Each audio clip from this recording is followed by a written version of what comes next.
మూవీకి డైరెక్టర్ మీరే, ప్రొడ్యూసర్ మీరే, మూవీ స్క్రిప్ట్ రాసుకునేది కూడా మీరేనా? ఓకే.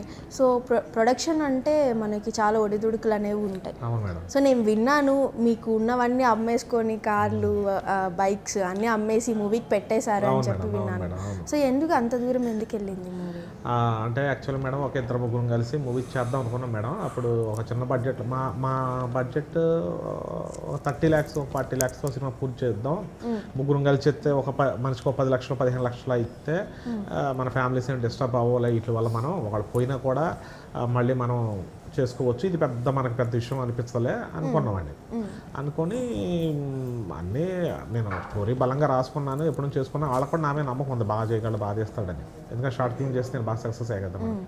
సో పూజా కార్యక్రమం అన్నీ అయిపోయింది, ఫస్ట్ క్లాప్ అయిపోయింది మేడం. అయిపోయిన తర్వాత నిదానంగా ఒక అతను కొంచెం ఏదో ప్రాబ్లం చెప్పి ఆయన డ్రాప్ అయ్యాడు, ఇంకొక అతను ఆయనకి ఏదో ప్రాబ్లం చెప్పి అతను డ్రాప్ అయ్యాడు. నేను చూస్తేనేమో కెమెరాస్కి, లైటింగ్ డిపార్ట్మెంట్ అన్నిటికీ డబ్బులు ఇచ్చి అడ్వాన్స్ ఇచ్చాను, రేపు వచ్చేయండి అని మాట్లాడామో, రూములు హోటల్స్ అనేది బుక్ చేసాం, అంతా అయిపోయింది.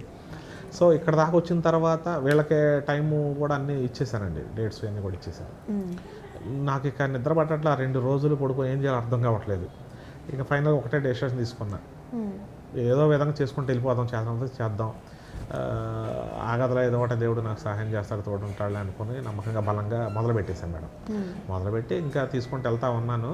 ఆ క్రమంలో నాకు కొంచెం అవగాహన తక్కువ ఉండటం వల్ల ఖర్చు మీద, బడ్జెట్ మీద నేను అనుకున్న దానికి 2-3 times ఎక్కువైపోయింది బడ్జెట్. 3 కలిసి చేద్దాం అనుకున్న దానికి 2-3 times ఎక్కువైపోయింది. సో దానికి డబ్బులు ఇబ్బందులు అయిపోయేసరికి ఇంకా ఏం చేస్తామంటే, నేను రీసెంట్గా ఈ మధ్యకాలం గోల్డ్ బాగా రేటు పెరిగింది కదా, నేను గోల్డ్ లాస్ట్ ఇక పోస్ట్ ప్రొడక్షన్ వరకు లాస్ట్కి వచ్చింది, అవ్వట్లేదు, ఇక ఎంతకాలం నడిపెట్టి కూర్చుంటాం, నేను పూర్తి చేయగలను లేదా, ఏదైతే అది అయింది దేవుడు కరుణిస్తే మళ్ళీ సంపాదించుకోవచ్చు అనుకున్నాను. నేను కష్టపడి సంపాదించుకుంటే కదా ఇది అనుకుని కార్లు అమ్మేశాను, ఇంకా అన్నీ అమ్మేసుకున్నాను. ఆ గోల్డ్ కూడా తీసుకెళ్ళి అమ్మేశాను. నేను అమ్మేసిన 5 నెలలకి విపరీతంగా రేటు పెరిగిపోయింది. నేను అమ్మేసిన బంగారానికి అప్పుడు అమ్మిన రేటుకి ఇప్పుడు చూస్తే 1,10,00,000 వస్తున్నాయి ఎక్స్ట్రా. 1,10,00,000 నేను ఎన్ని సంవత్సరాలు సంపాదించాలి, ఏం చేయాలి, పెద్ద మనీదిలాగా అయిపోయేది. ఇక మళ్ళీ దానితో 2 ఆడపిల్లలు, అరే ఏం లేకుండా చేశానండి పిల్లలు, కానీ ఒక బాధ ఎక్కువైపోయింది. సో అయినా సినిమా తలపెట్టిన కార్యక్రమం ఆగకూడదు, మంచో చెడు నేను ఏదో తలపెట్టా, ఇది ఆగకూడదు.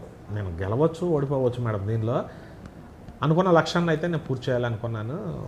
ఇక మొత్తానికి రిలీజ్గా తీసుకొచ్చా మేడం. అదే సూపర్ అండి. అసలు మీరు చెప్తుంటే నాకే ఇమాజినేషన్ చేసుకుంటున్నాను అనమాట. అంటే అంత కష్టపడి సంపాదించినవన్నీ ఒక సినిమా కోసం పెట్టేయడం అనేది, అమ్మో పెద్ద హృదయం ఉండాలి మనకి. అసలు మళ్ళీ సంపాదించుకోగలుగుతామా లేదా అనేది కూడా అర్థం కాదు.